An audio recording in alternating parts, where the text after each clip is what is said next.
देहरा कब्रिस्तान हिंदुस्तान के सबसे हॉन्टेड जगह में से एक है। कहते हैं कोई भी रात के 11 बजे के बाद उस कब्रिस्तान के आगे से नहीं जा सकता। उसके अंदर से जाना तो दूर की बात है, कोई उस कब्रिस्तान के आगे से भी नहीं जा सकता। इस कब्रिस्तान की दीवारें लगभग 1 किलोमीटर तक फैली हुई हैं और कोई भी रात के 11 बजे के बाद वहां से जाता है तो वो जिंदा नहीं बचता। कहते हैं वहां जितनी भी बुरी शक्तियां हैं उनकी वो दीवारें एक सीमा है, मतलब कोई भी बुरी शक्ति उस कब्रिस्तान की दीवारों से आगे नहीं जा सकती। अगर कोई भी रात के 11 बजे के बाद वहां से जाता है तो उस बुरी शक्ति उसे बस उस कब्रिस्तान की सीमा तक ही मर सकती है, ना तो उसे पहले ना तो उसके बाद।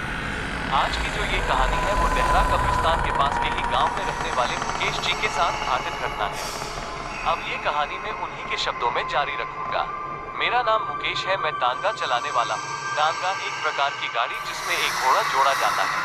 वो रविवार का दिन था, शाम के 7 बजे थी और मैं अपने घर पर था, तभी वहाँ राजू आया। राजू हमारे गांव का तो नहीं था, पर उसे कुछ खेत हमारे ही गांव में थे जिसके कारण वो यहाँ आते रहता था।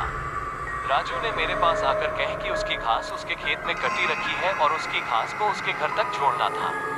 उसका गांव हमारे गांव से लगभग 5 या 6 किलोमीटर की दूरी पर ही होगा। मैंने भी हाँ बोल दिया और यह सोचा कि रात के 11 बजे से तो पहले ही आ जाऊंगा। मैं आ भी जाता, पर घास लोड करने में काफी समय लग गया था, इसलिए मुझे राजू के गांव पहुंचने में ही 10 बज गए थे और घास टांगे से नीचे रखने में भी काफी समय लग गया था।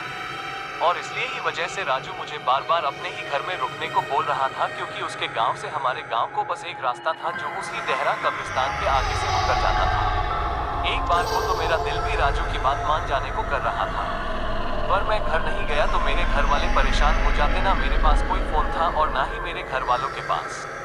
मेरे घर में मेरे 2 छोटे छोटे बच्चे, मेरी बीवी और मेरे माता पिता थे। मुझे उन सबकी चिंता ने आने पर मजबूर कर दिया था और अब मैं उसी कब्रिस्तान के पास आ गया हूँ। मैंने अपनी घाटी में समय देखा, रात के 11 बज चुके थे। पहले तो मैंने लौट जाने को सोचा, फिर मैंने किसी तरह हिम्मत करी और आगे बढ़ा।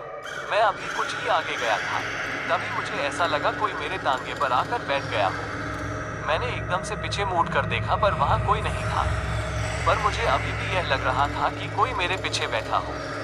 फिर जब मैं थोड़ा और आगे बढ़ा तो मेरे टांगे में जैसे वजन बढ़ गया।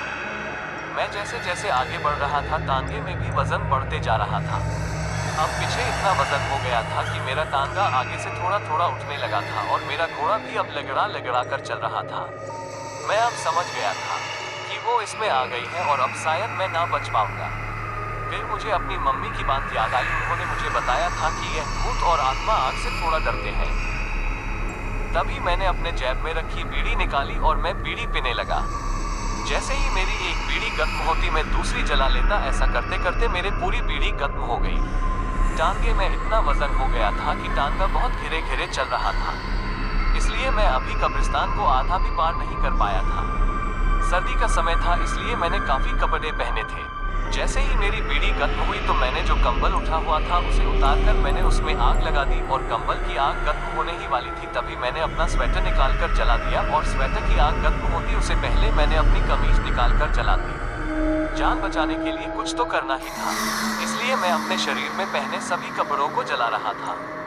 ऊपर के सभी कपड़े खत्म होने पर मैंने अपने पैजामा को उतारकर उसमें भी आग लगा दी। अब बस मेरा एक कच्चा ही बचा था। उसे पहले मेरे पैजामे की आग खत्म होती, उसे पहले ही अब कब्रिस्तान की दीवारें खत्म होने वाली थी। जैसे ही मैंने कब्रिस्तान पार करा तो देखा एक बड़ी ही भयानक सी औरत मेरे टांगे से नीचे उतरी और उनसे कहा, आज तो बच गया तू, पर अगली बार आया तो नहीं बचेगा। इतना बोलकर वो वहीं खड़ी रही और मैं अपने घर की ओर चला आया। उस दिन से मैं कभी उस रास्ते से रात में नहीं जाता। ये कहानी एक सच्ची